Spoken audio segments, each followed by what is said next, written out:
Hey, Boom. I've been meaning to get this to you. Sorry I'm so late with it. I was going to try and get it to you by Christmas, but I'm just, it's hard to explain what's happened to me. I'm just busy. See, what I seem to have jumped into a new paradigm. It's really weird what's going on. I remember I bought that laptop for Eliza, for Queenie. Yeah, it sort of started there. Or maybe it started with, I don't know, maybe it started with MGTOW Magic, I don't know. But with the lay-bys, I bought her a computer and it was just about killed me to do it, but I got it for her. And I thought, wow, this is all right. And it's a layaway or a lay-by sort of thing, where I say, okay, I'll buy it, but I don't borrow the money, I pay it off. I say, okay, I'm going to buy that, I commit to the product and then I pay it off. It's different. I don't know whether you do that there, but we do it here. Not nearly as much as credit. Most people use credit. I don't use credit at all. I use the layaway style. So I got the idea, and then I bought a fridge, and I paid that off pretty quick. Smart. I thought, why don't I get a mattress at the same time? And so and then I started off with, I'll just get the $300 mattress, and I paid that off, and I thought, no, let's step up to the $500 mattress. So then I only had to pay $200 to get a $500 mattress. Okay, so I'm sort of buying it as I go, but I haven't got any debt at the end of it. In the end, I paid $630 for the mattress and got it delivered. The fridge and the mattress is now here. It's great, but there's no debt. All right. So I went on, kept on. I bought a multi-cooker and an air fryer, and I've got a microwave coming and a sandwich maker. So it's just success on success on success. But I spent, I think, in the second half of 2019, I think I spent about $1,700 or $1,800 just on bits and pieces of stuff. The fridge is really good. And all the way along, I was thinking, oh yeah, at the end of this, I'm just going to party. I'm just going to live. I'm just going to eat normally. You know, got the fridge now. I can put food in it, that sort of thing.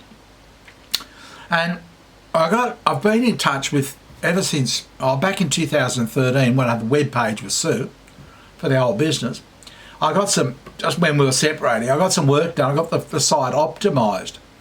And one of the guys was a guy from India, DT. And he, it was just like I was all getting mad at that stage. That was the end of it. And I barely knew him. But he stayed in touch with me ever since. Fair enough. It's, I'm an entrepreneur. I might come up with something. So he contacted me a couple of months ago, as usual. Does once a year. Yeah, how you going, Bob? What's going on? And I sent him something. And he said, oh, we can do that. And I thought, oh, yeah. And he said, yeah, we can sell that. I thought, geez, things started fitting together for me because I don't want to sell it myself. It's just too much work. And it's all too much. And I was trying to do 700 sections, and it was just, but this guy's, yeah, okay. So we write to one another quite a bit and forming quite a relationship, but I'm now taking what I did for the layaway style, I'm applying it to my website.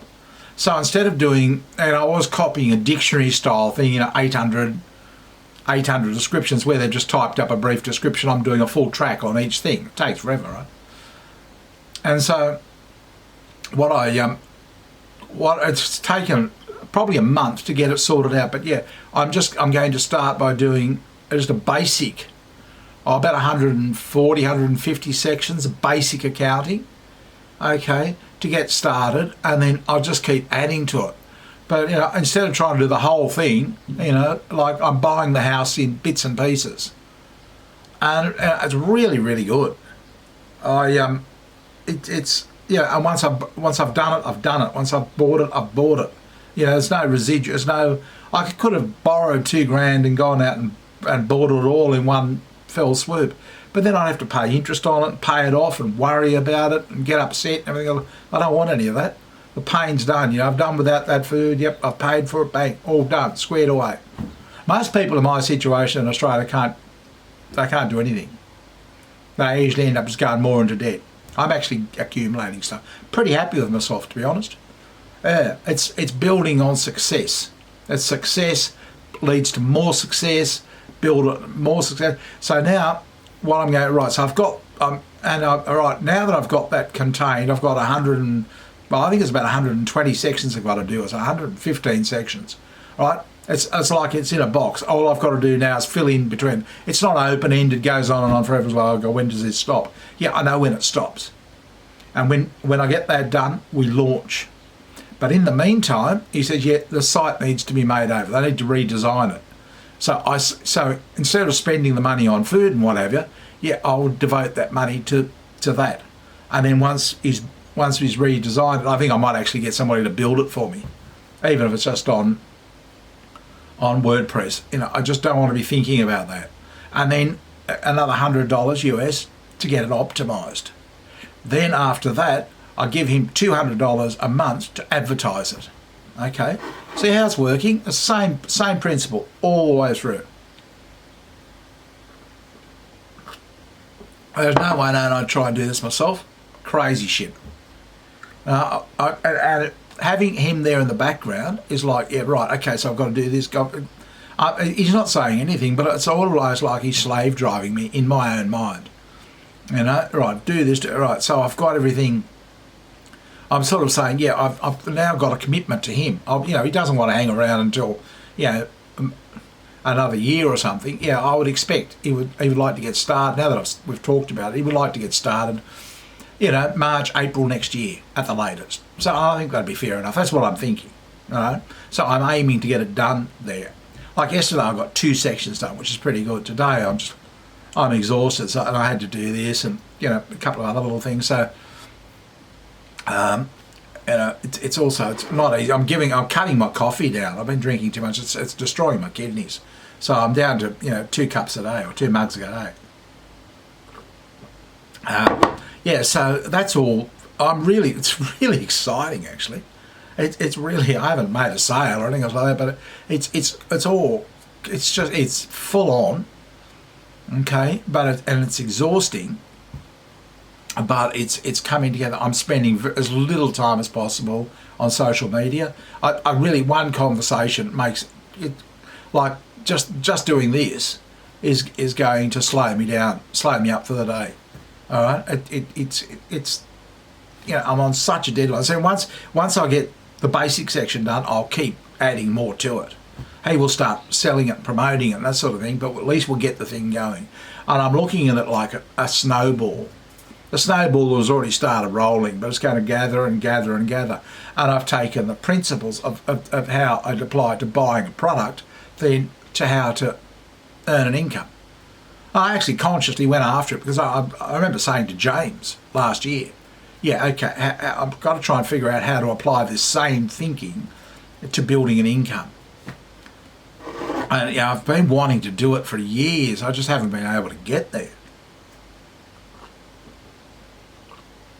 But now I think it's going to work. It's and really I only need less than $1,000 a month to live in the Philippines. Okay, it's like it cost me about $1,000 to live here, and I can't imagine it costing. The price of things is a third there. So. I'd be living a pretty ritzy glitzy lifestyle on $1,000 a month. But I'm thinking, I might go there and buy a container house and just put it behind AB. Okay, and she can be my neighbour. We often talk and that sort of thing. I'd be quite happy to do that. I don't want a wife. I don't want a girlfriend. I don't want to be, living with somebody. No, I want a neighbour. My idea is to start this digital nomadic nomadic tribe, digital warrior type people. And just build this financial snowball rolling around the world. I mean, it's a dream, but I think I'll get there. I can't live here forever, but I'd say I'm looking now. I reckon this time next year I'll be getting ready to move to the Philippines. I think that's the plan. Whether it happens or not, I don't know. But I'd say that'll be the plan. And the best thing is, everything I've been planning has been actually working out. For the first time ever, I've laid plans down and achieved them. And now I'm really happy with what I've done with the site, because it's 115 sections I've got to do. I've already done 15 or 16, so I've got 100 left. So really, realistically, I've got one a day until March. If I can achieve one a day, every day until March, I'll have the basic thing done. And that's what they say in management. Your goals have to be achievable and realistic. They can't be too high. Finally sort of got things into it. Yep, it's a realistic, achievable goal. Yep, and then I expect that, you know, if I pay $200 a month in marketing, well, I think it's not unreasonable to expect, you know, 3 or 4 times that in sales, in income, net income. Yeah, so I mean, they're not unreasonable. I'm not asking for $100,000 a month. Okay, you know, we're talking about, you know, 1,000 or a couple of thousand a month. It would be good, and I'd build it. But that way, I mean, I could buy a container house in the Philippines, and I'd probably buy AB one as well. Her house keeps getting destroyed. And we just live next door to one another. You know, she comes in, says hi, and steals my food and that sort of thing. But she's just going through hell. I mean, she's gone through 2 cyclones, what do you call them, typhoons this year. Both have just totally destroyed her house, and an earthquake. And it's just, oh, bugger that. And she still keeps going. I mean, you've got to admire it. You just have to admire that. Never complains about it, just gets up, and she's saying, I don't know how much longer I can keep going. I said, oh, fair enough, I'll come up and save you this time next year. Yeah, so that's, I sit on PAL just for, you know, just a bit of company. I don't talk to many people because I've called myself Malambok Titty. That means soft cock. And the Pinay hate it. Well, why you call yourself that name? They don't know it's me. Why, yeah, what an awful, that's so they don't want to know me. And that suits me, because I don't want any, you know, I've got enough friends. I don't need any more. Okay. And, you know, so I go in there a little bit, and I don't have to talk to anybody. They're just there, they're just faces, that, you know, and I'm just sort of, it's like and it's really quite pleasant. I find I don't want to talk to Americans. All they want to do is fight and argue. They're just fighting and arguing the whole time. Sick of it.